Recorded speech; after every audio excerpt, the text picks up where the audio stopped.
"Fourscore and 7 years ago, our fathers brought forth on this continent a new nation, conceived in liberty and dedicated to the proposition that all men are created equal. Now we are engaged in a great civil war, testing whether that nation, or any nation so conceived and so dedicated, can long endure.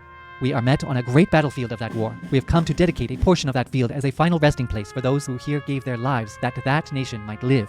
It is altogether fitting and proper that we should do this. But in a larger sense, we cannot dedicate, we cannot consecrate, we cannot hallow this ground. The brave men, living and dead, who struggled here have consecrated it far above our poor power to add or detract. The world will little note nor long remember what we say here, but it can never forget what they did here. It is for us, the living rather, to be dedicated here to the unfinished work which they who fought here have thus far so nobly advanced. It is rather for us to be here dedicated to the great task remaining before us, that from these honored dead we take increased devotion to that cause for which they gave the last full measure of devotion, that we here highly resolve that these dead shall not have died in vain, that this nation under God shall have a new birth of freedom, and that government of the people, by the people, for the people shall not perish from the earth."